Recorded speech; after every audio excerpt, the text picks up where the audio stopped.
All right, good evening, everybody. Welcome to the special Parsha related class. This is a class that is all about the surprisingly controversial topic of the Ten Commandments. Now, you might think to yourself, the Ten Commandments, what's more Jewish than that, right? Except that the question I think comes to be, why is it that specifically the Torah is now reduced to or primarily associated with these specific 10 communications, these 10 utterances? I mean, how many commandments are there in Judaism? 613. 613, right? So who made this decision all of a sudden that these 10 commandments, which by the way, also in different rabbinic accountings of them, there's more than 10 commandments in the 10 commandments. Some have like upwards of like 16 to 17 in there. So why, so the notion of calling them 10 commandments, I mean, the classic rabbinic term for them is aseres hadibros, right? The 10 utterances. Yeah, to save space in my source sheet, I often call them the Decalogue because that's just a fun term to use. Um, but it becomes an interesting flashpoint. But this flashpoint of controversy starts as early as the rabbinic period, and then we'll see, and we'll even gesture beyond the rabbinic texts as well. So I'm going to share screen to this source sheet, which I really got carried away on, but it was immensely fun to research. All right, 10 Commandments. Are they a core or are they part of a whole? So as early as the Mishnah, right, the rabbinic text that was redacted around 200 CE, we see that the 10 Commandments have already achieved some kind of sense of prominence. In Mishnah Tamid, it says that the priests, the priestly service in the temple, right? There's a notion like in the Bible, the way we worship God was through like always through killing animals and the like. But at least in the rabbinic mind, yes, sacrifices were a part of it, but the temple was also in some ways a very large synagogue. There were prayer elements, right? The mitzvah to say the Shema, the mitzvah to say other prayers were still active even in the time of the temple. So the assigned priest would say, bless, right? This is in the morning service, and they blessed, and then they read the 10 Commandments, and then they said the Shema. So at least in this Mishnah, it seems that the recitation of the 10 Commandments is part of the Shema service. Now it's surprising, right? Because today's Shema service does not include the 10 Commandments. So this is odd. But why is it, do you think, that, so we see, so that, we can like kind of filter sources between like pro or anti 10 Commandments. Is this a pro or an anti 10 Commandment text? It's a pro 10 Commandment text, right? Because it's saying, yes, not only is it something that's like important, it's important enough to be part of the Shema, right? And the Shema, we all agree, is like the central, academics will call it a doxology, right? It is a statement of faith. And the 10 Commandments are seen as relevant or appropriate to include as part of the Shema service. Now, why do you think that might be? Why the 10 Commandments? Like, so it seems like the rabbinic service here is sympathetic to the 10 Commandments. Why? And here, just like kind of think associatively. Think just why are the 10 Commandments important? Maybe it's like a mission statement. You start your day off, and you got to know what your mission is. Okay, great. So it's some kind of like mandate of Judaism, and it has major principles of Judaism in some way in the 10 Commandments. And it's giving you a sense of direction, like you said, a mission statement, right? Very good. Why else? Why the 10 Commandments?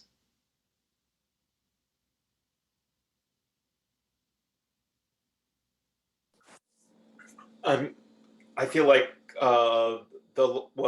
especially, I mean, they read the commandments, at least maybe the first one, the second one, some of them resonate very strongly with the Shema itself. They feel like sort of central, right? I mean, that kind of the theme of there's just one God is very pronounced in the Ten Commandments. Yeah, no, exactly right. So I mean, the most controversial of the 10 Commandments is the first one, right? Then is it a commandment? It's often a question that's asked because it's the statement Anochi Hashem Elokecha, right? I am the Lord your God.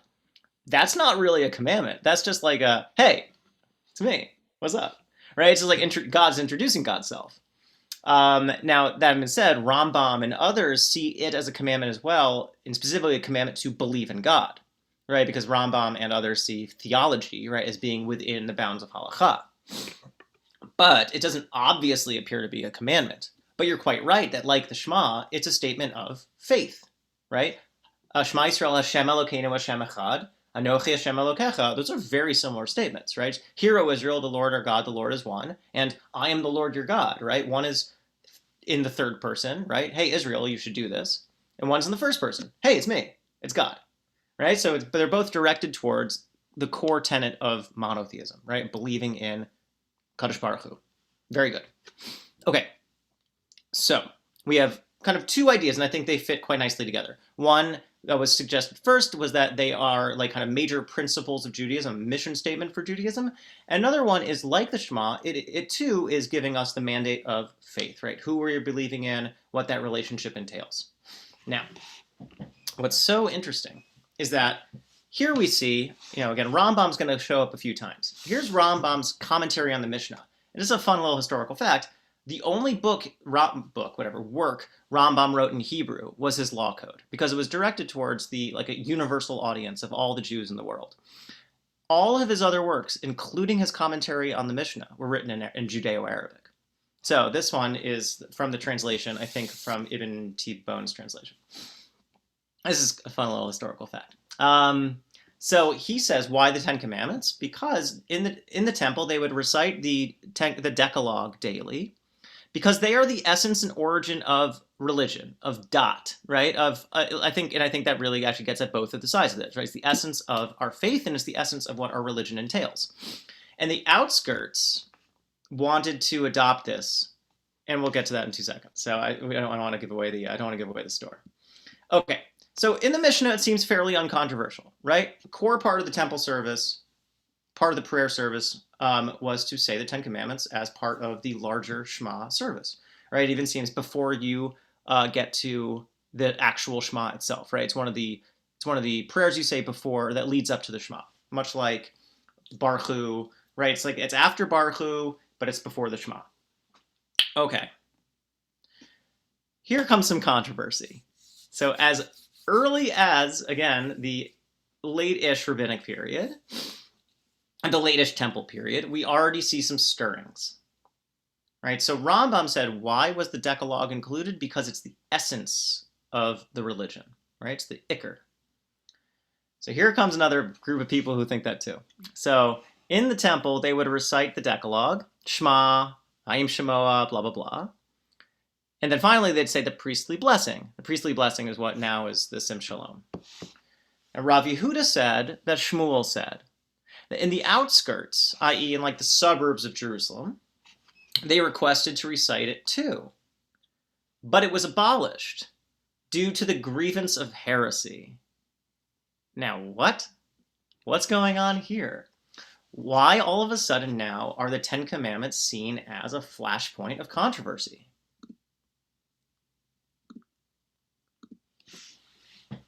Any ideas? Here we get to, I think, Just a quick question about the translation. The Torah meme, is that the grievance of heresy or the grievance of the heretics?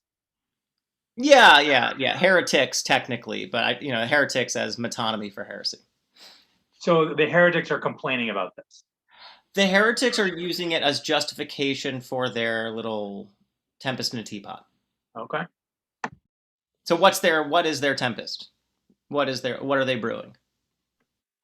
I don't know.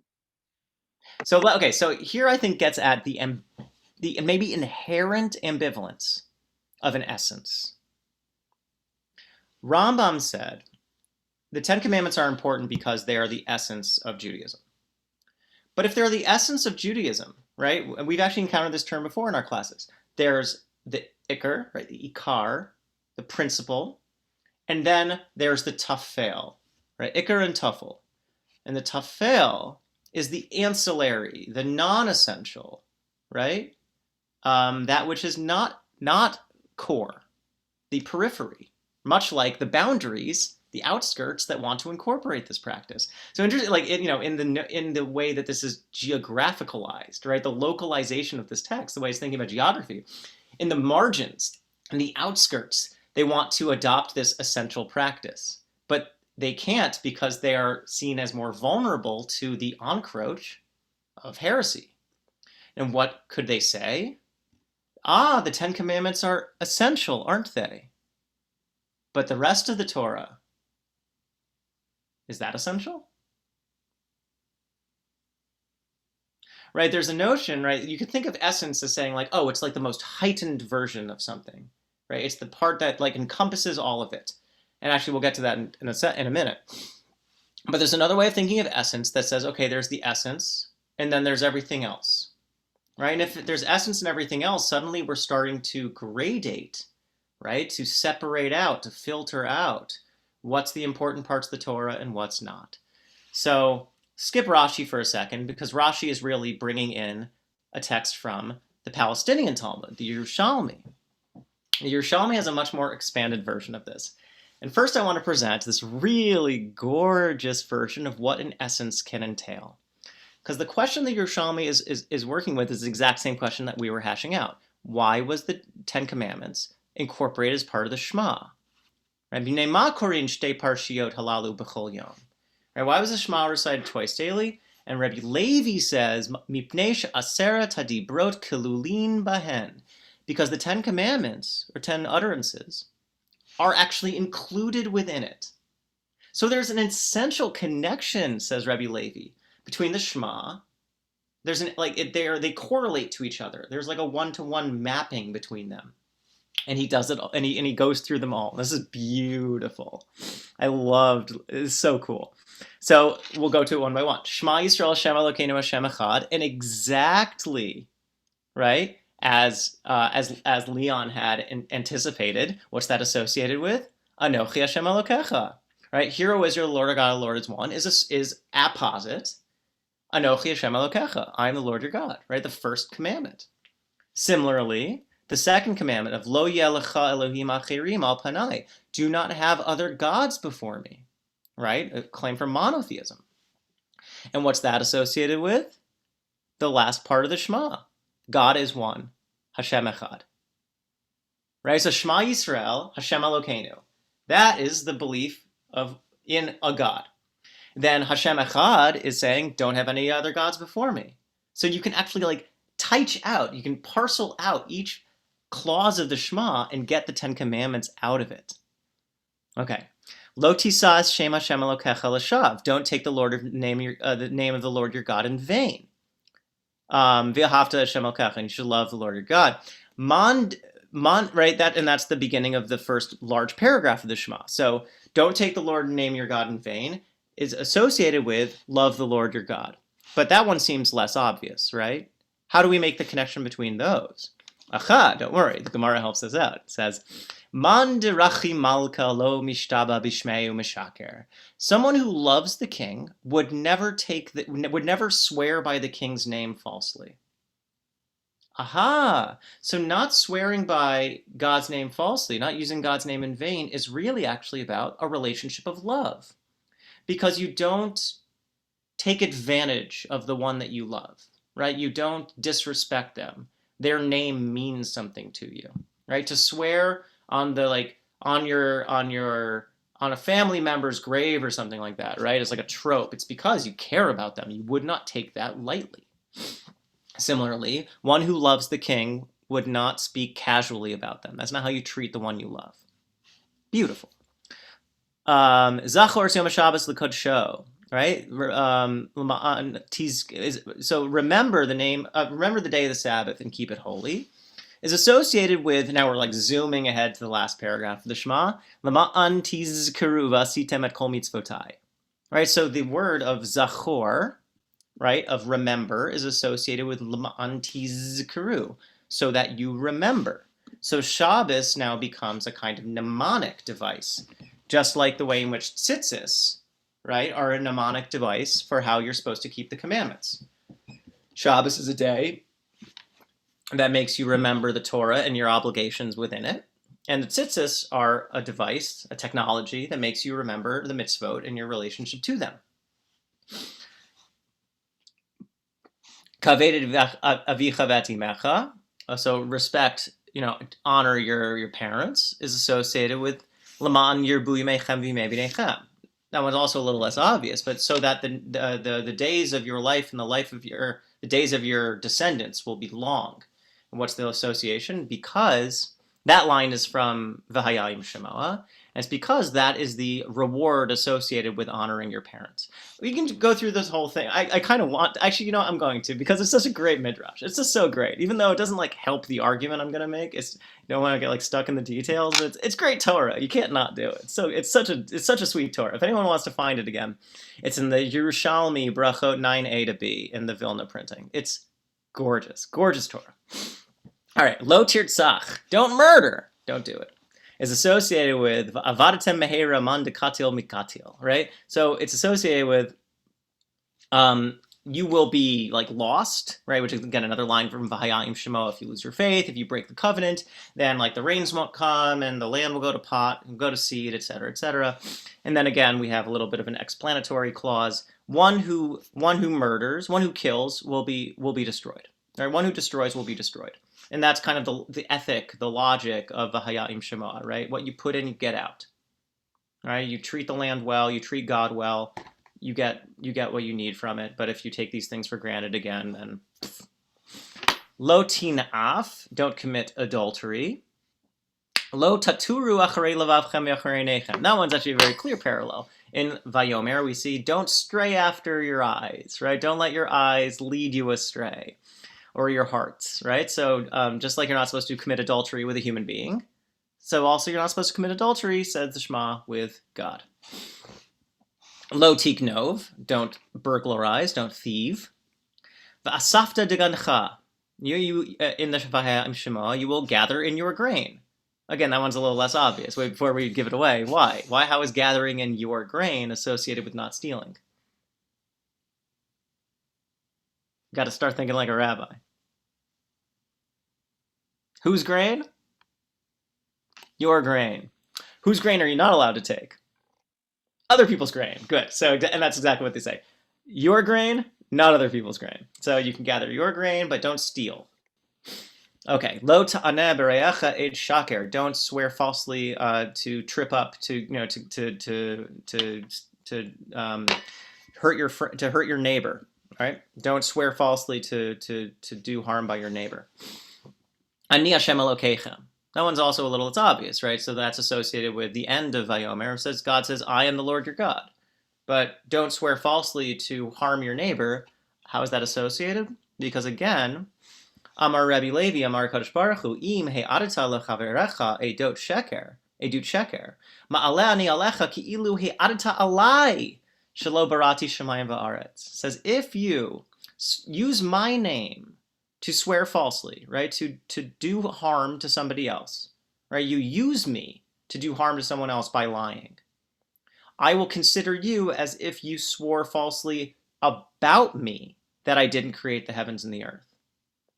So to undermine, right, the sanctity of God's name and the way in which that's supposed to secure human relationships, not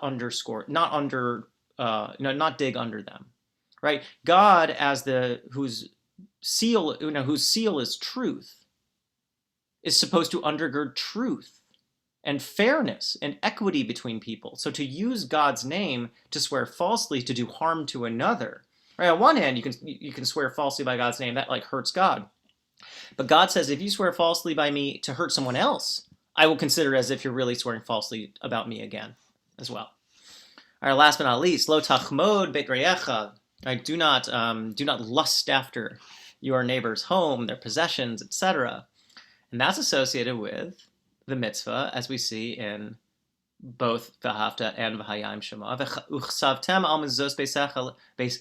You will inscribe mezuzahs for the doorposts of your home. And again, your home, not someone else's home, right? So it's a notion of develop. So it's not just don't. Interestingly, it expands it. It's not just don't covet your neighbor's home. Now it's actually learn how to be content with what you have as well. Okay, again, this is a really lovely midrash. But it's, again, if we're just kind of, again, let's just schematize everything. Is that a pro or an anti Ten Commandments text? Pro. Pro. It's pro. It's probably the most pro one we'll see. It's saying like not only is the Ten Commandments relevant for the Shema, it is the Shema, right? It is the most central prayer in Judaism. No, I don't think people were putting mezuzahs in other people's homes. The question is, are you going to try to take someone else's house and then eventually use the mezuzah to, it's like squatters' rights. All right, that one's just a secret joke, just for the in real time attendees. All right, Amar Rebbe Ba, which is a really cool name. He says that the Decalogue, and okay, this is most pro. The Decalogue is the essence of the Shema, and because of that, then what he means is, if you say the Decalogue, or if you say the Ten Commandments, and you forget to say the Shema, he's saying you're yotzei on the mitzvah to say the Shema. That's what that means. But that's where we get, right, this is the source of Rambam's idea that the Ten Commandments are the essence of the Jewish religion. But, and Rav Matna and Rav Shmuel Bar Nachman both ruled that it is law to recite the Decalogue every day. So they actually say it is halacha. You have a mitzvah to say the Ten Commandments every day. So this is like the height of yes, pro Ten Commandments. But we don't, right? As early as the Gemara, it's like, but wait a second, like here's these like, really, yeah, Ten Commandments rule, they're the best. We have to say them every day. And then it's like, but we don't do that. Why not? Due to the grievance of the heretics. So that they cannot, and here they give a reason, because they didn't give a reason in the Bavli. Here they give a reason. So that they cannot say that only these utterances were given to Moshe on Sinai. And here we come back to the ambivalence of the essence. Because if the Ten Commandments are the essence, the ikar of Judaism, what does that make the rest of the Torah in this viewpoint? I think you're arguing that if it's not ikar, then it's tafel. It's less important. But I think the heretics are saying not that it's less important, but that it's not actually true and real. So they're saying the Ten Commandments. Actually, let's go back up to the Rashi, because I think the Rashi is going to get us to a very important point. But first, I want to say, actually, here we have a couple points of realia. I went and beyond texts. It hurt me. It hurt me as a textual scholar, but I had to do it. We have actually evidence of tefillin from the Dead Sea Scrolls community of Qumran. That the tefillin have the Shema in them and a few other paragraphs. These tefillin had the Ten Commandments as well. Now that we don't have in like kosher rabbinic tefillin, but that shows that they see the Ten Commandments as being part of the Shema deal. Okay. And here's a text in the Nash Papyrus, which was a work from the Egyptian community, the Egyptian Jewish community of Alexandria. The Shema and the Ten Commandments are in the same text, and they're just separated by one line. And these are the statutes and the commandments which Moshe gave the children of Israel in the wilderness when they went forth from the land of Egypt. Right? So it's all part, and that's the line that precedes. That's in the same paragraph, same chapter as the Shema. Okay, I want to zoom back to Rashi for a quick sec. Okay, so to kind of put a fine point on it, Rashi's bringing in the explanation that we see in the Yerushalmi. He says, so that the heretics cannot, the reason they're abolishing the tradition to say the Decalogue is part of the Shema is to keep the heretics from saying,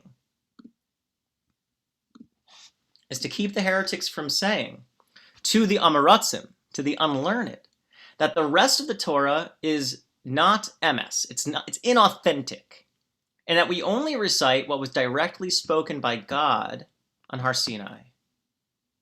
So what's the claim that Rashi sees the heretics as making?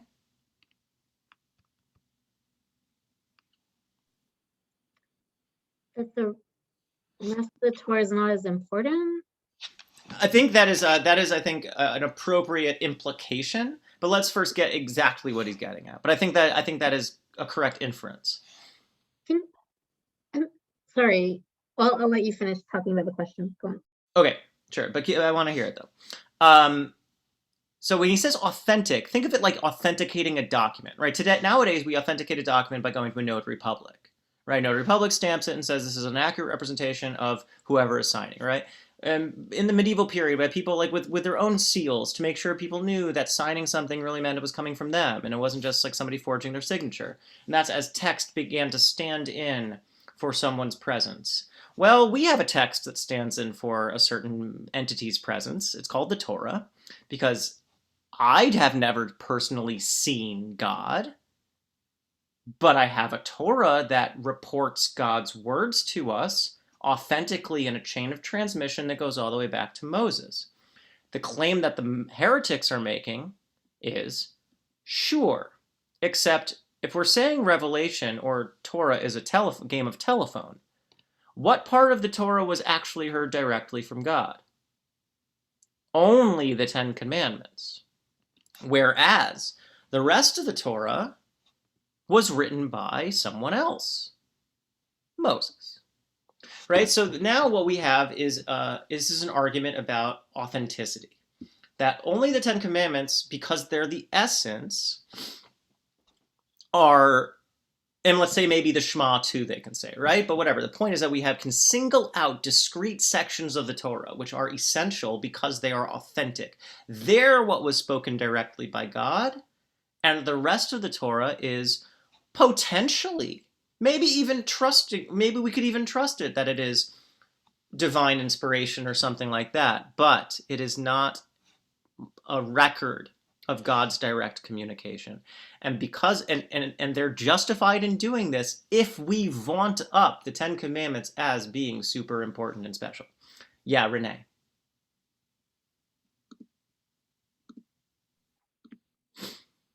So if they're saying that the Ten Commandments, can you hear me? Yeah, I can hear you. Okay, so if the heretics were to make the argument that only the Ten Commandments are authentic because that's what we heard from Hashem on Sinai, then we didn't hear all 10 commandments. I thought it was only the first two. Was it first two or three that Hashem spoke directly, and then everything else was like from three on? Wasn't it spoken to Moses? So like even they can't say that because it's like the first two. Right. Were yes. Spoken. Yeah. So in the record in Deuteronomy, there's this. Yeah. It's presented as being like so intense that the Israelites couldn't even stand it, and that the rest of it it had to be mediated by Moshe. But at least there's a notion that what was recorded was direct revelation to Moshe, and we, for whatever reason, can trust that it is. But you're right that there's like an internal way of thinking about how like even in the Ten Commandments there's still some kind of mediation. But we're taking the Ten Commandments, at least figuratively speaking, to represent like direct communication from God, right? Big deal. But again, it's an ambivalent thing to say, because by saying this is the Iker, it it does not necessarily have to, but it can imply that the rest of the Torah is not as authentic. We're starting now to rank the Torah. This is like the super important part of the Torah because it's what God really said. And the rest of it is like important stuff too, which could very well be revelation, but it's not as prime, right? It's not stamped. It doesn't have the Gestamp. All right, Susie, do you want to say something before we move forward? I'm just sort of having a hard time understanding who the heretics are. Good. It's not clear. It's not clear who they are. All right. But the grievance is this question that we just talked about, like, should it just be the 10 Commandments or, right? That's what the grievance is when they keep referring to the grievance? Yeah. Okay. Yeah, exactly. The grievance is the word taromes is translated. I kind of like, couldn't really find a better word. The point is that it's justification for a heretical belief, right? It justifies their stirring up trouble. Maybe that's what taromes really means. It's their stirring up trouble, okay? And this is their asmachta. It's how they're justifying themselves. Okay, so who are these heretics is a really good question, and I want it to like let it simmer. There are some people who think that these maybe are early Christians. That's possible, right? People from the Jesus movement. That's quite possible. There's some people who think maybe these are Hellenists. Maybe these are just another Jewish sect which has their tradition about, their oral tradition about Torah, in which it's a little bit more of a selective one. We don't have an explicit idea. But all of those theories are reasonable. It's the Reconstructionists. I mean, it does in some ways represent like a certain kind of like Richard Elliott Friedman style theory of the Torah, although he sees it as being written by Ezra, but still. Okay, so I don't know if anyone's learned Philo before, but Philo was from the same. Was from Alexandria, Philo of Alexandria. He is an ancient Hellenistic Jewish thinker whose thought is very interesting, not rabbinic, but relevant to the understanding the rabbis. He was very, very, very important to Christianity for a very long time, even not to Jews, because we kind of lost a tradition of Philo. It was kind of rediscovered by Jews in the late 19th century. But Philo's ideas, we can see their influence, especially in more philosophical or mystical strands of Judaism. Whether it's a direct influence or indirect influence is unclear. But Philo has a non-rabbinic, it's evidence of non-rabbinic Judaism, but from the period that is like the early rabbinic period. So it's a very interesting thing. And it seems to be also like a relevant, again, social context from which sprung early Christianity as well, right? Which especially kind of took off in the Hellenistic areas because their testaments in Greek, right? Koine Greek. Okay, so Philo, all of his texts are in Greek, but again, translation. Never forget this, that the 10 words, Aserta Dibrot, right? The 10 nomoi, are the sources of the laws. Nomoi, right? So the 10 commandments, laws, are the sources of the rest of the Torah, which are recorded, nomos, in appearance before the entire legislation in the sacred books. Lots of fancy words to say. What does he think the 10 commandments are? Not too dissimilar from Rambam, right? The 10 commandments are the source of the laws, the essence of the religion, which are recorded in appearance before the entire scriptures. But also what he means here is to say that where are the rest of the 603 commandments rooted in? In the 10 commandments, right? The 10 commandments are not just like metaphorically essential to Torah. They are literally the core of Torah, the trunk of Torah, and all the other commandments are branches sprouting out of it. Okay? Now that idea, even though again, Philo, lost to Judaism, right? Maybe even potentially in dialogue with these heretics, who knows? But along comes Rashi, who is citing somebody else as a very similar idea. So God said to Moshe, come up to me in the mountain, stay there, I will give you tablets of stone, I've written the Torah on them and the mitzvah to teach to you. And Rashi says, Kol sheish meos ushlosh esrei mitzvos, bichlal aseres hadibros hein. All of the 613 commandments are included within the 10 commandments. That sure seems like Philo, right?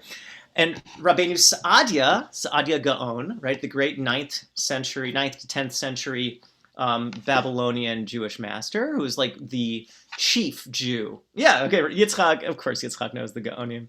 Saadia, like this is Saadia Gaon's famous idea, and Rashi is, as one always should, citing a source as well.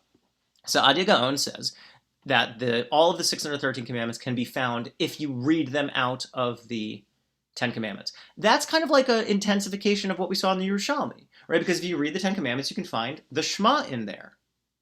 Aha! And Saadia says, yes, further. If you read the 10 commandments, you can find the entire Torah in there, because it is the Iker. It is the trunk of the Torah from which all the rest of the mitzvot spring.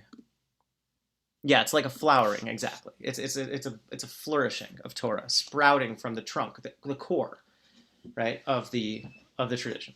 Okay. So that's Philo, which again, almost 1,000 years before Saadia Gaon, also preceding the Talmud, right? But Philo's idea seems to be somewhat popular and consonant with this a very pro 10 Commandments approach. Does not have anxiety about what that entails. But interestingly, right, Rashi is both the person who says, ah, this is why the heretics think that it might be problematic. And then also Rashi says, yes, but also Saadia says that it's the core of Judaism, and I'm fine with that. Rambam, too, we're going to see, is actually going to occupy both sides. Right? Rambam said it's the Ikar Das, right? It's the essence of Judaism. But later we'll see, is he also sensitive to the implications, right? So here's, again, authentic, inauthentic. Here's pseudo-Philo. It could be Philo. It's probably not Philo, though, but it's called Philo. All right, this is a text that is ascribed to Philo, but is most likely not written by Philo. He says, the giving of the Decalogue established the nomos. Nomos means halakha, means laws, right? It means Torah. Right, when Deuteronomy is Mishnah Torah. Torah the second, like Torah 2, Electric Boogaloo, right? Nomos, nomi, means law, and that's the Greek word in the Septuagint for Torah. So whenever you see nomos, nomi, it means law or Torah. So the giving of the Ten Commandments established the Torah of God's eternal covenant with the children of Israel and his commandments that will not pass away. And here's why it's pseudo-Philo, because pseudo-Philo is most likely not Jewish. What is the switch that suddenly we see him make? Because it's not just now that the Ten Commandments are the essence. Now, if you add time into the picture, right, the fourth dimension, what happens later? Yeah? Go back to our flower metaphor, actually may be relevant. Because the Ten Commandments are perennial or annual. Eternal. Right, the Ten Commandments are eternal, right? They will not wither away. But what about the rest of the Torah? The implication is that it won't. Yeah, exactly. Right, so the Ten Commandments stay forever. They are the essence of Judaism. And this is like, here's the implication, flowering fully. It's the essence of Judaism. It's the part of Judaism that will stay forever. But the rest of the Torah might well not. Yes. I was just curious, is it the sense that, like, if you look at the actual specific Ten Commandments, none of them, like, there's no circumstances where you're not able to fulfill these? Like, even Shabbat, like, there's, even understanding circumstances, you're able to fulfill it in some degree. Whereas, like, Pesach, like, there might be times where you can't eat matzah, or you can't sit in a sukkah, or you can't find tefillin. But, like, these core 10, like, there's no excuses, really. That is fascinating. That's, you might... I don't know if you see this. We're gonna get to the Catholics in a minute. But the Catholic Catechism, it identifies, and this is from the Council of Trent, if I remember correctly, that it identifies the Ten Commandments as being the natural law, and that is why it's eternal. And that is kind of what you're saying, Yitzchak, right? Is that it is not dependent on condition; it's essential, right? It's absolute. Now, I mean, you could say, I think, like, one maybe I'd push back on is to say, what if your parent, like, after the death of your parents, that one seems to no longer apply. But on the other hand, like, you still have to respect their memory, so I take it back, actually. I think maybe you're quite right? The Ten Commandments as, again, these, like, ikar, right? The essential principles of what religion looks like, irrespective of context. Well, I push back that there is a list of 7 mitzvot tmidiot, which are something you can do at all times, and those are not overlapping with 10 Commandments. So I mean, the question of natural law in Judaism is a very interesting one. The question of, like, universal law, right? The Noahide commandments is a very interesting one as well. Potentially, definitely things I'd love to, like, present classes on in the future. This is one theory, right? This is of many. So there's the mitzvos timidios that you're mentioning. There's the mitzvos b'nei Noach, the Noahide commandments, right? Another idea of, like, an essential Torah, a universal Torah, or something like that. But that being said, right, like, the kind of orthodox belief is that all 613 commandments are the Torah, right? And to start to apply filters to it, Zoom-wise, in which some are going to be more important than others, is at least making a choice, right? And whether that choice is justified is an interesting question. So Pseudo-Philo is saying that the Ten Commandments represent the eternal core of Judaism, which will never pass away. It will last forever. But the rest of the Torah won't. And again, this is a good proof positive that Pseudo-Philo, most likely not actually Philo, probably an early Christian writer. Because this sure sounds like Catholic doctrine. Well, these are modern Catholic catechisms. They are not ancient texts. This is not an authentic representation of early Christianity or anything like that. But I wanted to show, again, the implications as they crystallize and as they flower. So Catholic morality, yes, the word Yushka is not in the authentic Catholic catechism, but I'm not going to, it's my source sheet. I get to do what I want. So Yushka freed us from the obligation of keeping the burdensome Jewish law. All right, worth noting, right, the Jewish law is called a snare in the New Testament, right, in Paul specifically. All right, so, I mean, how is this framing, right? Mitzvahs are hard, it sucks, and because of that, it's a burden, right? The snare, it's trap, right? Keeping Torah is a trap, that's what they say, it's a snare. Why is it a snare? Because there's no way you could keep them all. So really the Torah is actually tricking, it's like entrapment, right? Like they're tricking you into building a bomb and they're going to arrest you for it.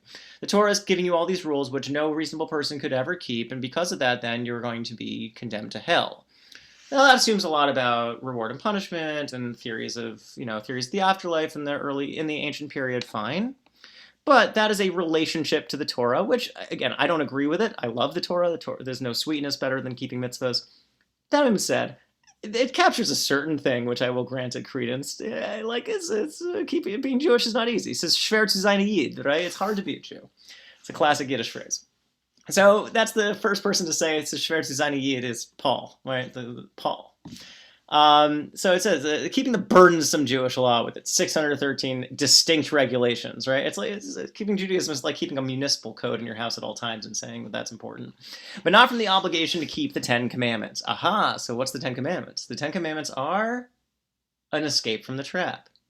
It is impossible to keep all 613. One simply cannot do it. Even if you filter out the ones about not living in Israel, even if you filter out the ones about not being a priest, even if you filter out blah, blah, blah, blah, blah. There's still too much stuff to do. You can't do it. But you know what you can do? 10. You can do 10. You can do 10, right? Like it becomes like a lot of, I'm not saying this in a derogatory way. Early Christianity was very good at PR, right? That's why the New Testament was written in Koine Greek, right? Koine Greek was a dialect of Greek that was fairly accessible. It was a very good literary dialect because it was not like super literary. It wasn't super like technical. It was something that could be the language of a bestseller, right? So it's very good use of the technology of literature to make sure that more people can read the book you want them to read. Good job. Similarly here we have like a selling point. 613. Yeah, what if I made it minus 603 easier? Right? That seems like a much more accomplishable religion. You could do 10, right? So the 10 Commandments are framed now as, I mean, here's like a more critical perspective. 613 is a cruel, unreasonable task that is placed on you, whereas 10 Commandments is a reasonable, achievable standard that you can live up to. And that becomes then, again, like the way in which certain ways that Christianity relates itself to its, cousin, sibling, Judaism or whatever, as being like the more reasonable version, right? It's the goofus and gallons, right? This is the nice version of it. This is the one that you can do. Similarly, in the Catechism, it says, the Council of Trent teaches that the 10 Commandments are obligatory for Christians. Now that's interesting, right? Because even though, again, Yushka freed us from keeping the law, but you still need to keep the 10 Commandments. Acha. Right? Here again, we have this filtering out of what's essential and what's not. The Christians are still chayiv to keep the Aseres Adibros, right? The Christians are still obligated to keep these 10 mitzvahs.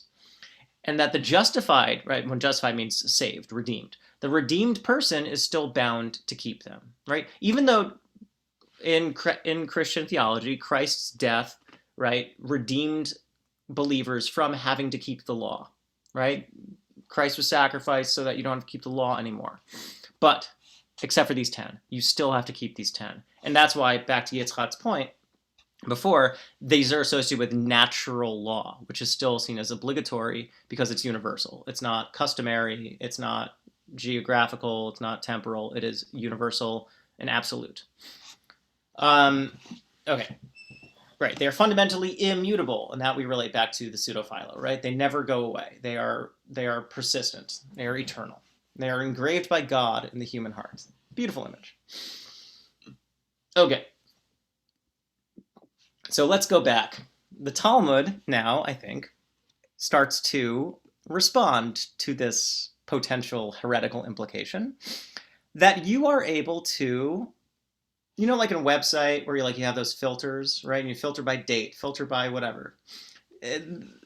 We start becoming skeptical of being able to do that. Here's a very fun, I cut it down, but the essence is there. Rav Nachman hears a halacha, and he says, that halacha is great. And then later, here's another halacha. He says, that halacha, not so great. And then Rava pounces on him and says, why do you say this? My taima amar Rav Hachi. Like, why'd you say this? Didn't Rabbi Acha bar Chanina say? Why was it written? One who hangs out with loose people loses their money.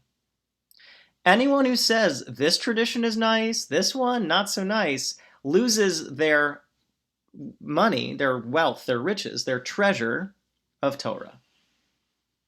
Okay? So anyone who is using aesthetics, who's using their personal judgment to adjudicate what parts of the Torah are good, what parts of the Torah are bad, what parts are pleasing, what parts are not, means you actually lose the whole by separating out the parts. And then Rav Nachman says, I take it back. I'm sorry. I will stop personally approving or disapproving of commandments. What's the implication of this passage?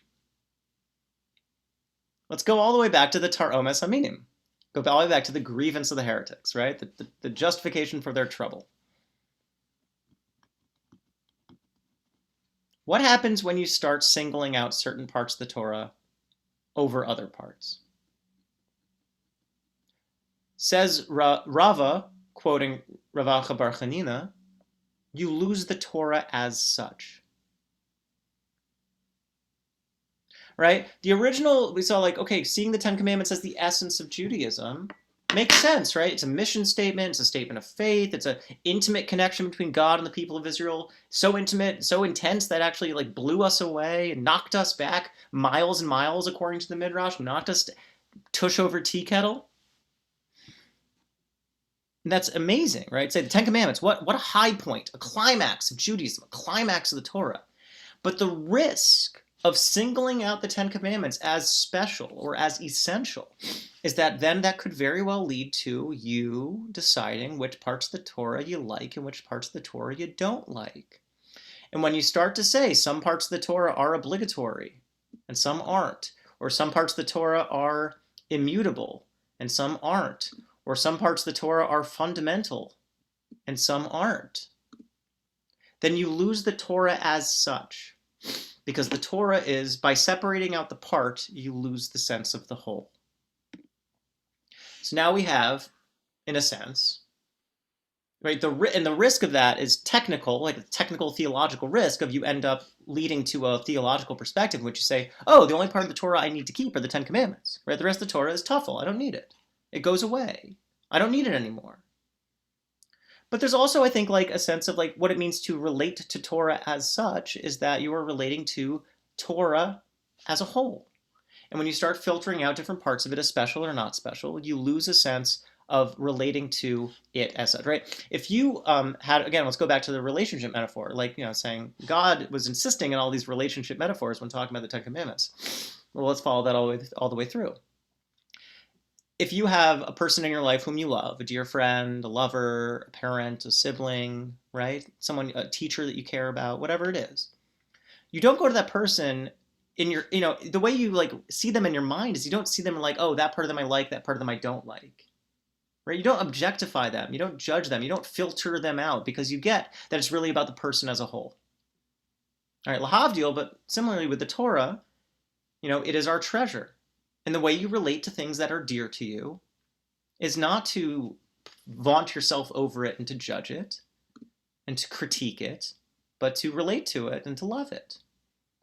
Yes, people, Shosh is right, people do that all the time. People are very judgmental, for sure. But I think, agree, the ideal way to relate to things that you love is not in is not in a way that's dismissive, is not in a way that separates out what you think is good versus what they are. Right. So I hope we see the stakes here, right? Now, we have people on all sides, and we'll even see people take both sides. But the pro Ten Commandments is that the Ten Commandments is the climax of Judaism, right? It's the essence of our religion. It's the mission statement for what we believe. It is a time of intense revelation between us and the Holy One, the creator of the whole world. But the implications of that is that to separate out one part as being special could very well imply that the rest of it is not special or less special. And then that leaves you in a position in which the Torah is becoming now separated out into what's important, what's not, what you like, what you don't like. And finally, it could even eventuate in something like the Catechism of the Catholic Church, which literally takes the Ten Commandments out, says, we keep these, and we get rid of the rest.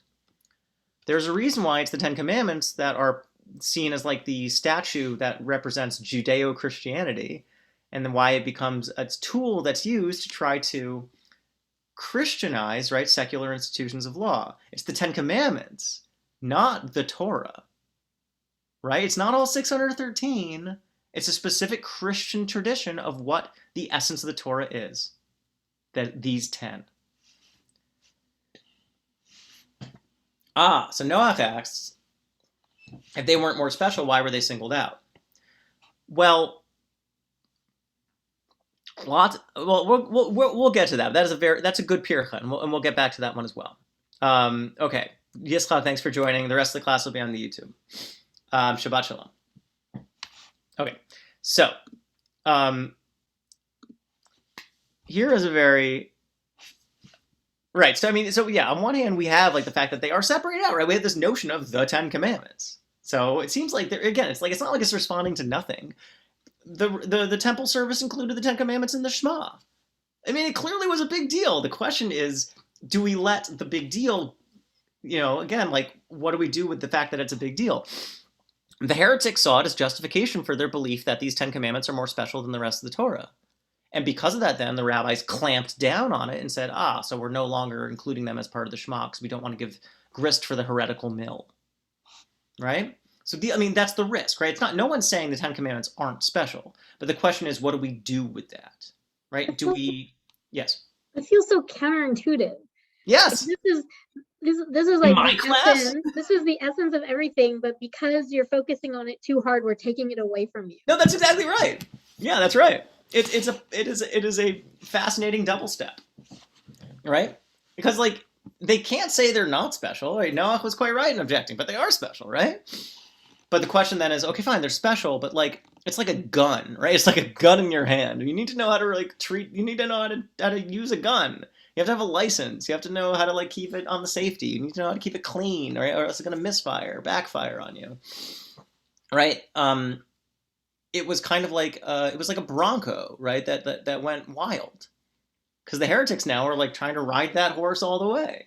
It's like, oh yeah, Ten Commandments, super important, right? Because it's the only thing that God actually said to us, right? I'm like, whoa, no one thinks that. No, wait, hold on, chill, right? So, exactly, that's what. So, I think Susie, what you just articulated is, I'm incredibly excited you said that, because exactly, it's ambivalent, right? It is an ambivalent object.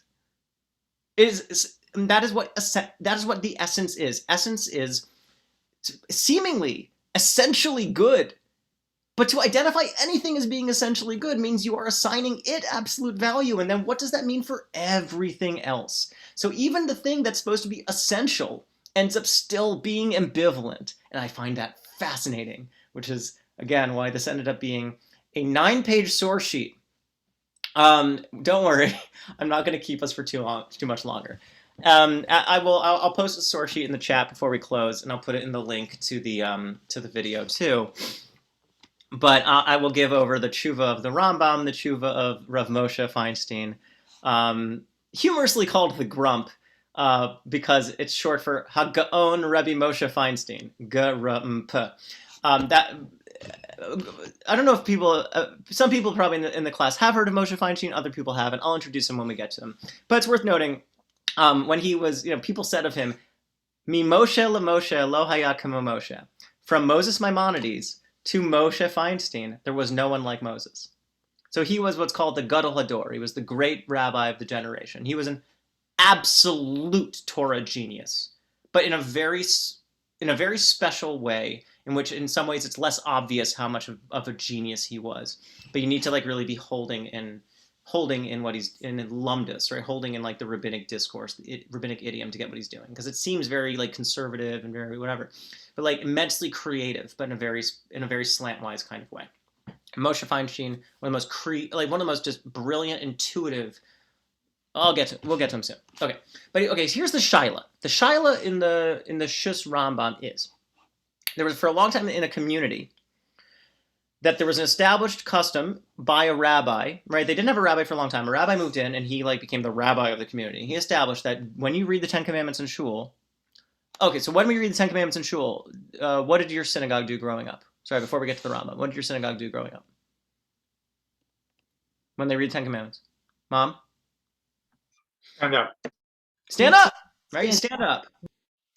Well, okay, and we'll get to why. But that is a very common minhag. It's a very common minhag to stand for the reading of the Ten Commandments. Okay, the rabbi moves in. The rabbi says, no standing for the Ten Commandments when they're read at synagogue. You don't do it. And then the rabbi dies. But the minhag stays, right? And becomes a minhag hamakom, becomes the custom of the place. And especially in the medieval period, early modern period, before people moved around a lot, Judaism was very local, like a very, like a hipster. It's very local. And you don't change the local communal custom. You don't do it, right? It's minhag Yisrael halachihi, right? The custom of Israel is like law. You don't change it. Okay. So another guy comes to town, but it seems like he's like a young upstart rabbi guy too. And he starts standing when the Ten Commandments are read. And he starts convincing other people to stand as well. And the question posed to the Rambam is, what do we do? What do we do? And Rambam, so here's the tshuva, right? Here's the question. Question,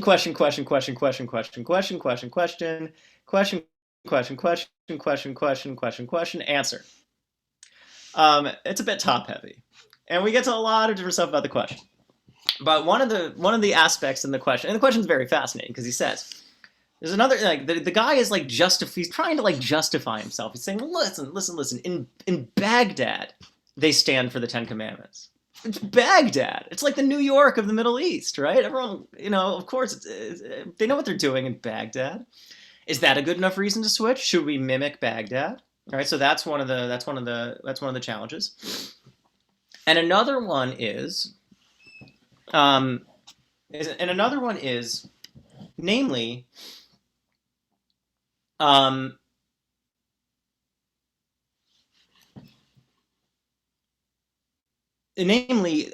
it is a kind of a sacred choreography of sorts. It's like sacred theater.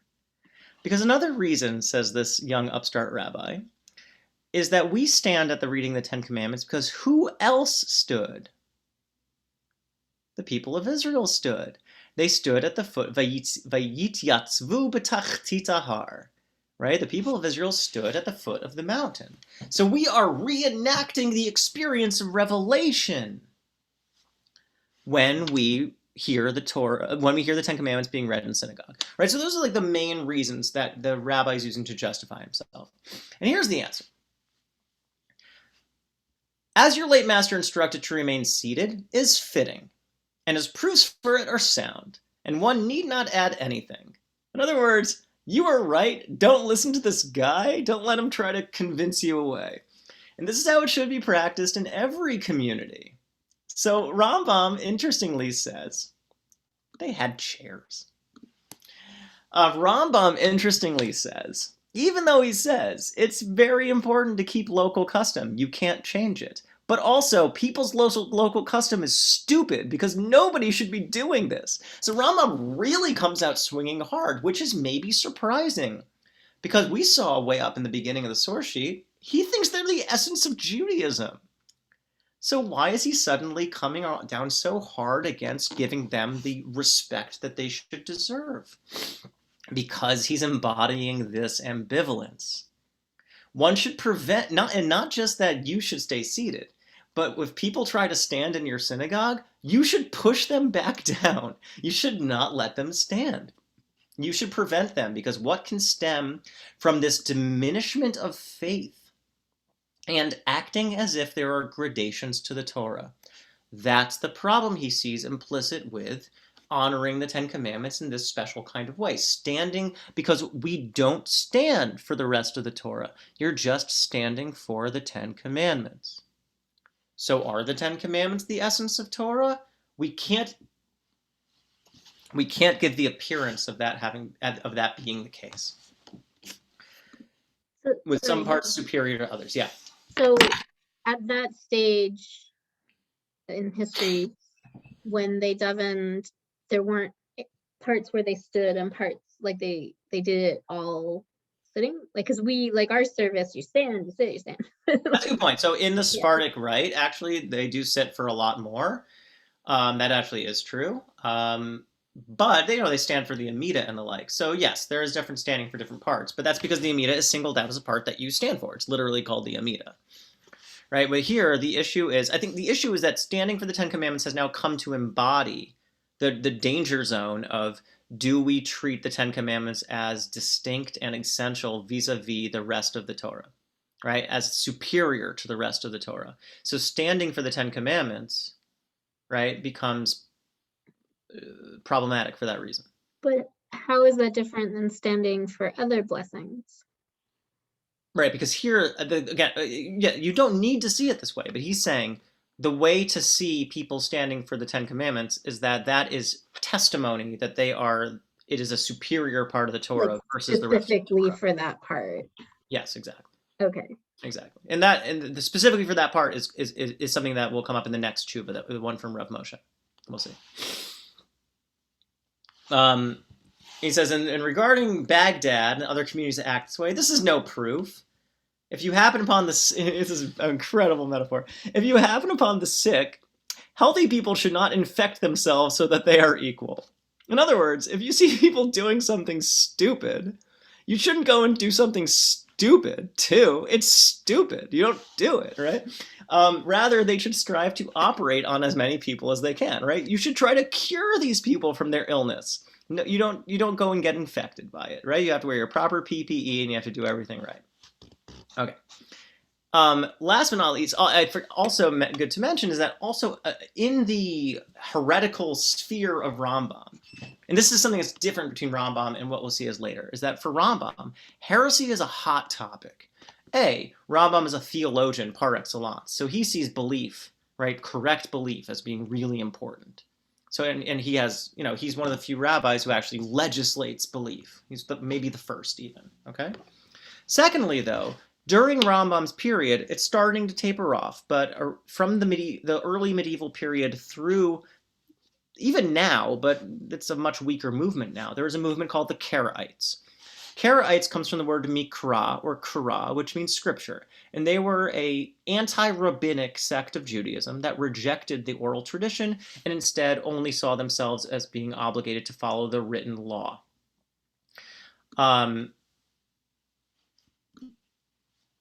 So the Karaites, as a group of people who do want to filter out some commandments over others, become the scary watchword against which a lot of these potentially risky practices are being proposed. So he says, and these heretics, who are they? Well, they're the heretics that the rabbis were talking about in the Talmud. Sure, the rabbis use terms like Sadducee, Sadducee, or Baitusi, Boethusian, but they really mean the Karaites. They really mean people who have lost faith in the essential principles of the Torah. And what is that specifically? That the Torah is not from heaven. And as I've elsewhere explained in his Mishnah Torah, there is no difference between one who denies the whole Torah and one who denies even one verse. So what is he saying? If you start to separate out part of Torah as superior, and this is responding to your comment, Shosh, part of the Torah as superior over other parts, what's the theological risk? Then you start seeing some parts as authentic, like Rashi was saying, and some parts as inauthentic. And if you start saying, some parts of the Torah I accept and some parts I don't, then it's as if you're actually getting rid of the whole thing, because you're rejecting the Torah as a whole, if you don't take the Torah as a whole. And one who denies in one verse, saying that Moses wrote it, right, instead of God. One who believes that the only part of the Torah given directly by God was the Decalogue, while the rest of the Torah was written by Moses, is counted amongst the heretics. And thus, the rabbis And this is why the rabbis canceled its recitation each day. It is forbidden in any way, shape, or form to separate out a part of the Torah as superior to the rest. Signed, Moses. So this is his very strong admonishment against standing in the synagogue. But I think the vast majority of people in this class, I grew up standing it for the Ten Commandments. I think most people do as well. Shosh, before we move on to the next one, do you want to kind of unpack what you mean? Okay. So as opposed to the rest of the Torah, so I read some historical perspective that was saying, why is this different from other people in history having claimed, like other civilizations having claimed to speak to God, or that God spoke to them? And this historian was basically making the claim that it's because this is the one time that God, like the true God, kind of like collectively said we're going to do this in mass. So doesn't that inherently make them superior to everything else? So that's more. You mean with the Ten Commandments? Yeah. Okay, right. So I mean, part of that, right, is part of the pushback to that is a very foundational rabbinic idea that it's not just the Ten Commandments or what was like given in these next few parshiot in the Torah that was given at Sinai. It's the whole Torah, right? It's the whole Torah that was given at Sinai in some to Moses, and then Moses parceled it out to the people later.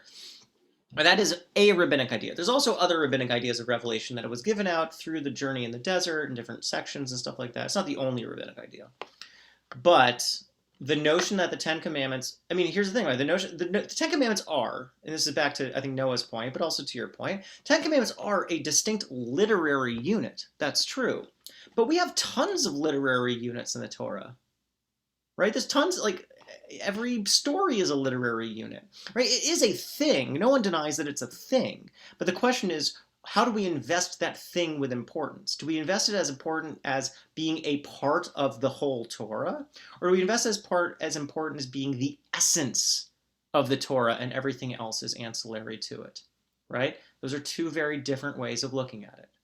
Now, seeing it as a heightened section of the Torah, right? A special part of the Torah, that gets us to our ambivalent place, right? Because does that specialness push it over into being super essential and everything else isn't? Or does that specialness push it into being, again, the way in which it's actually the source of everything that justifies everything else, right? It's the source of all 613 commandments, right? That justifies the Torah as a whole, right? That's what we saw from Saadia. Okay, so here we see Rambam with the cosmic background microwave radiation of heresy, right, in his world, which he has to resist. And he sees he sees people who vaunt the Ten Commandments as being super special, and people who stand for them in the synagogue are doing harm to Judaism because they're separating out one part of the Torah as special over other parts, as superior. And because of that, we need to resist this practice, and you shouldn't stand for the Ten Commandments when they're read. But his position does not become the winning position. Now, many people do follow Rambam, even today. But most synagogues don't. And here we'll see how that ends up happening. So this is, again, from the Igros Moshe, the letters of Moshe Feinstein. It's his collection of responsa, his legal writings. But the question actually, very sweetly, comes from his son, Rav David Feinstein, who actually passed away recently. Love Shalom. And he is saying, okay, he's coming at it from the other side, right? Saying, okay, wait a second, we stand for the Ten Commandments, but he's read his Rambam. He knows that it's problematic. He knows that there's reason to be suspicious of this. So this we'll do a little bit more insight, because I want you to see parts of the question. He says, there's reason to be doubtful of this, right? And then he gives like a rundown of the Gemara. We don't need to go through this again. He says,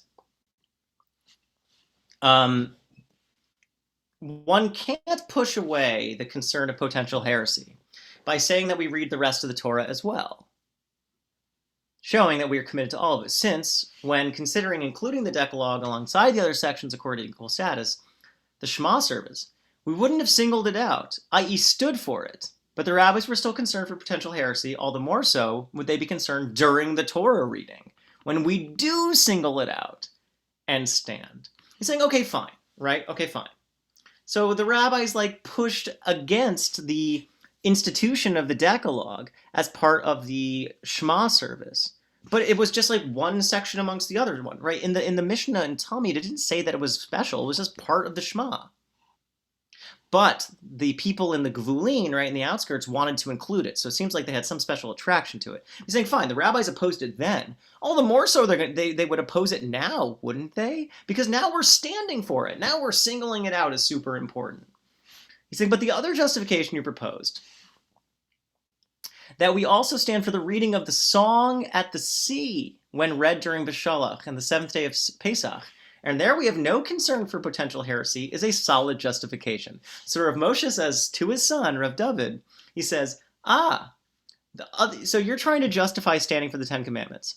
Right? And you said, okay, listen, it was included as part of the service in the temple. Sure, but the rabbis opposed it. We all know that. And all the more so they would oppose it now. But here, and I think actually maybe this is what Noah was also implying before, but there are other sections of the Torah too that we stand for, don't we? And those don't induce this kind of theological, anxiety or whatever. Oh, that's interesting. Did you? Okay. Mom's saying that actually it would stand for the Shema. That's actually explicitly forbidden. But the reason is because it's seen as the doxology. It's seen declaration of faith, and like you swear, you stand, and you take an oath or whatever, right? You say, I believe in God, right? So you stand when you say that. You're not supposed to. You're supposed to be doing whatever you're doing at the time, but most people say you're supposed to sit. But that was actually a pretty common practice in the Reform community, especially in some conservative synagogues. Okay, so. But interestingly, right, like, what's Rav David trying to do here? Which Rav Moshe accepts. He says, that's a really good point, he says. And what's the point? We stand for other parts of the Torah too, and that doesn't send us into conniptions, right? When, literally, if we were in Shul last Shabbos, they read the Song of the Sea. And you also stand for that. So standing seems to be something cool that you do at parts of the Torah service, not something that says that part of the Torah is more superior than another part, right? You stand for the Song of the Sea because you stand for the song, right? It's because the people danced, and you get on your feet when you're dancing at a song. Similarly, you get on your feet when you're reenacting this revelation experience. That seems to be a reasonable thing to do. So now Rav David / Rav Moshe is pushing back and saying, oh, what if we actually squeeze around? What if we avoid this theological question and say that there are other liturgical reasons to be doing what we're doing, and it doesn't necessarily have those theological implications. And here he says, also, the rabbinic literature invented IMHO. He says, Lafi Aniyus Dasi. He says, according to my humble opinion. And it's worth noting, right, that the discourse of humility is actually very strong in rabbinic literature. In my humble opinion, the concern of potential heresy, I forgot to translate that. I apologize. We'll finish that after the source. It would have been difficult to mislead even the unlearned, because the reason the Decalogue was selected from all the other sections recited daily in the temple was obvious. Now, here's something interesting, right? Now, the intuitive reading of the Gemara, that it was canceled after they requested to include it as part of the service, seems to be like they canceled it everywhere. But Rav Moshe says, no. For them to have canceled it means, you don't cancel a TV. When do you cancel a TV show? After it's already aired. Which means that they must have accepted it first. That's the deal. They already instituted the practice of saying the Ten Commandments in the outskirts. And then something happened that caused the rabbis to say, actually, we should be a little bit more cautious here. And what he says is, and this is what we were getting at before about the geography of the text, it's the outskirts. Kind of like the city that Rambam was talking about. It's like moving out to Hicksville, right? Out to the sticks. You don't have a zillion synagogues like you do in Toronto. You don't have a zillion rabbis. You are it's before the internet. You're on your own. So you are more theologically vulnerable living in these border towns. And because of that, you are more liable for the heretics. So the uneducated amongst you are literally in theological danger. And that's why the rabbis canceled the Decalogue. Because to include the Ten Commandments as part of the service would give the heretics an opening to interfere and to ruin people's faith by saying the Ten Commandments are important and everything else isn't. So they canceled the TV show. They canceled the Ten Commandments as part of the service to make sure that they couldn't be used as a weapon of faith. But, and here's where he differs from Rambam, nowadays, and he says, but in the temple they were never canceled. Because it's my first reading of that Gemara was that it was canceled in the temple too. But he's saying, no, in the temple they were never canceled. And why? Because the temple is the center. And here again, we actually have a more sympathetic reading of a core, right? Of the central core, the essence. The temple was where all of the top Jewish leaders were all the time. The heretics could not get a foothold in the temple because it was rabbi central, right? It was priest central. It was Levite central. People in the temple knew what they were doing, so that it was heresy proof. So they could keep saying the Ten Commandments as part of the Shema in the temple because it was a safe thing to do. Whereas in the outskirts, because they didn't have the religious resources, the infrastructure there to help people, the uneducated were vulnerable to heretical attack. And thus it was canceled only in the outskirts. But they brought it back. They brought it back later once the concern for heresy had abated. Okay. So he says, therefore. So, I mean, what he says is it's not an essential. Rambam's saying it is essentially bad. It's essentially bad to stand for the temple, for Ten Commandments, because it is assigning value to them over the rest of the Torah. Rav Moshe has a pragmatic view. He says it's conditionally problematic if you have the conditions of heresy. But in 20th century America, there are a lot of problems for Jews, don't get me wrong. But heresy isn't one of them. We're not worried about people seeing us stand for the Ten Commandments and to start to chip away at our faith. So he says, regarding our matter at hand, the custom of standing at the reading of the Ten Commandments in the Torah service, memorializing how all of Israel merited to hear the words of God directly from the mouth of God, God's self, an immense event for the preciousness of Israel, for which they had to prepare and purify themselves, a matter understood by each and every person. So there's no one who's vulnerable here because everyone gets it. And even though it is reasonable to be concerned about potential heresy, one need not pay heed, at least as long as the heretics are not actively misleading the unlearned. So it's conditional. And he's saying, what is it that we're really valuing? There's something worth memorializing and treasuring about the experience of receiving the Torah. And in a sense, the Rambam wants to sway the pendulum all the way the other side and say, no, no, no. The Ten Commandments is just one part of the Torah. The whole Torah is good. Shabbat Shalom, Renee. Thanks for joining. The whole Torah is good. Rav Moshe says, yes, the whole Torah is good. Of course, of course, of course. But we can't lose touch with the experience of Torah. To remember what it was like to be at Sinai and to use our bodies in this world right now, to try to reenact like the bibliodrama, right, of this precious sacred moment of receiving revelation from God's own self. I mean, holy mackerel. Of course you stand for something like that. And there's a way to relate to that in a way that's not problematic, right? There's a way to relate to it in a way in which people get what you're doing.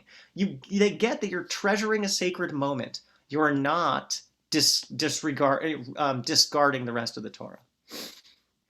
All right, I want to get us through the rest of it.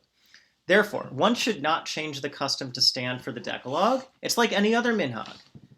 And he says, no, you hold by local minhag, right? He says it's actually something that you should be loyal to.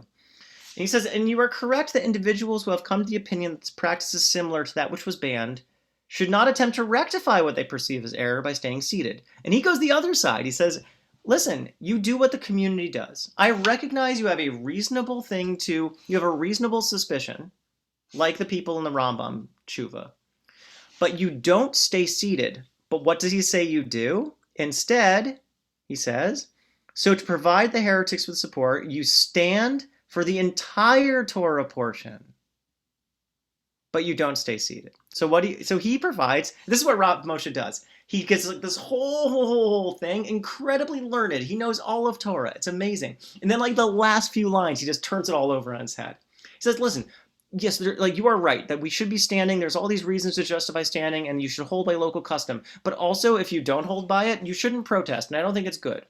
But if you really, really, really need to not do it, then the way you do it is you stand at the beginning of the Kriya. And then you stay standing when everyone else stands too. So in other words, I'm finding a way for you to have your compromise. Namely, you want to say it's not good to single out this part of the Torah. So what you do now is you stand for the Tofel part of the Torah too. It's a gorgeous, elegant solution. The risk here is to single out the Ten Commandments means you're seeing it as an ikar, as the essence of Torah. And the risk that we spent a whole hour and a half talking about is that means that you are maybe going to start thinking about the rest of the Torah as something that can pass away, something that is discardable. So Rav Moshe says, if you are worried about that, then what you do is you stand for the non-essential part too, to show that you give it equal respect. Incredibly elegant solution. And then he signs it gorgeously. Your Father who loves you with heart and soul. Ah, Moshe Feinstein. I think in this, what I was saying before, Rav Moshe is an immensely subtly creative thing. I mean, he's obvious his genius. His capacious knowledge of Torah is incredible. But his creativity is subtle because he sneaks in new ways of innovating practice and relating to Torah, but within a traditional mode. And it's because he provides people ways to be authentic, right? To be individuals. Like in this, he's saying, listen, if you need to resist the local custom, which you shouldn't do, but if you really, really have to, I'm going to find you a way to hold fast to your beliefs, but in a way that doesn't break what the community is doing. And I think that solution he provided is a really beautiful encapsulation of the ambivalence we've talked about. To single out something as being special, to single out something as being essential, means that you risk, in a sense, putting yourself over the thing, because you're the one deciding what is essential, what isn't. Like what Rav Nachman was doing. I like that halacha, I don't like that other halacha. But the key to Torah, as we talked about when looking at the way we found the Shema in the Decalogue, is that Torah is about actually being in a loving relationship with it. You are a partner with Torah. You are engaged to Torah. You're betrothed to Torah. It's called Morasha, Kilat Yaakov, right? It is our inheritance. But the rabbis say Me'orasa. We are betrothed to Torah, right? We're in a partnership with Torah. And with a loving partnership, you don't select out what parts you like, what parts you don't like. That's not a good way to be in a relationship. The way to love Torah, I think, is exactly what Rav Moshe is saying here. I mean, one more intense version is Rambam saying, don't single out any part of it, accept the thing as a whole, and that because of that, you should stay seated. Rav Moshe finds a little more of a subtle and a little more elegant way to say it. He says, the way to show honor to Torah if you're worried about selecting out parts over other parts is that you stand also for the part that's not deemed special as well, showing that all of the Torah, in truth, is dear and special and precious to you. An incredibly subtle and creative and beautiful moment, but all framed within like a really thick and robust halachic conversation. And that, Ten Commandments as a flashpoint of incredible ambivalence, but also immense creativity and beauty. All right, thanks so much for joining the class. Thanks so much for sticking with it. I am very excited that we're going to be continuing the Kabbalah class in 2 Tuesdays from now. It's going to be a deep dive into the Zohar, the pièce de résistance. This is the first time we're announcing it publicly. The pièce de résistance of Kabbalistic literature. We'll be exploring major themes, major texts. We'll really get to dig deep into the Zoharic language and literature. We have Havdalah this Saturday night at 6:30 p.m. Same Zoom link as always. And keep your eyes peeled for Purim programming and the like. So excited for the regulars to join. So excited for new faces and old friends. So thanks so much for joining, and have a great Shabbos.